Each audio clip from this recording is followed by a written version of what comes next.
إذا كنت Bonjour mes chers élèves.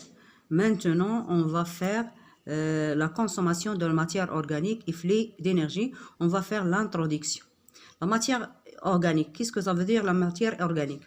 La matière organique est la matière fabriquée par les êtres vivants, les végétaux, les animaux, les champignons. La matière organique est composée de carbone, surtout le carbone, l'hydrogène, l'oxygène, l'azote, le phosphore et le soufre. La différence entre la matière organique et la matière minérale, la matière organique est produite par les êtres vivants, alors que les minéraux sont des substances solides caractérisées par leur dureté et dépourvues de carbone, comme le fer, l'iode, le zinc, le cuivre, le calcium, le magnésium, le chlore, le phosphore, le sodium, etc. L'eau aussi, c'est une matière minérale, H2O. H2O, il y a absence de absence de carbone. NaCl, il y a aussi absence de carbone. هذه المواد هذه غير قابلة للاحتراق. Par contre, les matières organiques ou bien les matières carboniques, et parce qu'il y a présence de carbone, مواد قابلة للاحتراق. الدهون اللي درناها في العافية غتحرق، السكر اللي درناه في العافية يتحرق، البروتينات اللي درناها في العافية غتحرق. Caractérisés par leur dureté et pourvus de carbone, les plantes vertes sont les plantes. Les plantes vertes sont les plantes producteurs, les plantes vertes ou les plantes chlorophylliennes sont des producteurs primaires de la matière organique. Lorsqu'on dit la matière organique, on parle des glucides, les protéines, les lipides, etc. à partir de la matière minérale qui est l'eau, les sels minéraux CO2, qui se trouvent dans le milieu naturel. Cette synthèse nécessite la présence de la lumière. C'est pour cela qu'on appelle ce phénomène la photosynthèse. يعني التركيب الضوئي.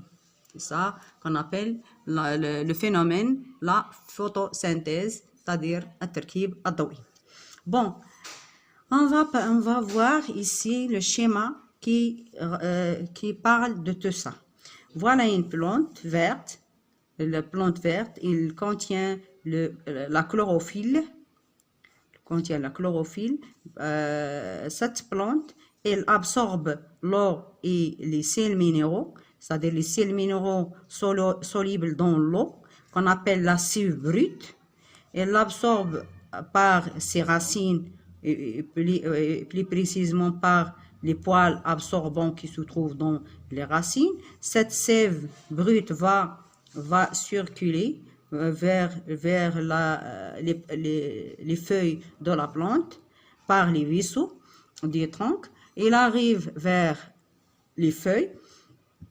Il absorbe le CO2 de l'air par des pores qui se trouvent dans la feuille. Donc, ces trois éléments, l'eau, les sels minéraux et le CO2, s'appellent la matière minérale. Il va utiliser la matière ou bien transformer la matière minérale, l'eau, les sels minéraux et CO2 pour synthétiser la matière organique en utilisant l'énergie lumineuse ou bien l'énergie photonique. Bon, cette matière organique va être utilisée par la plante pour sa croissance, pour croître. النمو ديال النبتة خاصها la matière organique. Pour croître, la plante va utiliser la matière organique qui était élaborée. Pour ses activités cellulaires, il va utiliser aussi la matière organique comme le transport actif, etc. Ce qui reste de la matière organique sera stocké dans les différents organes de la plante, comme les racines, les feuilles, les fruits, les légumes, etc. Par contre-exemple ici, la matière organique elle est stockée dans cette pomme.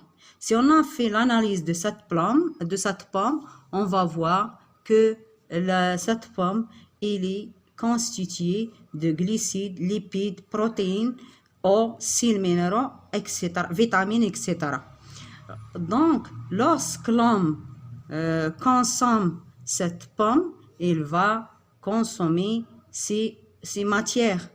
Ces matières, lorsqu'elles passent dans le tube digestif de l'homme, elles vont être digérées.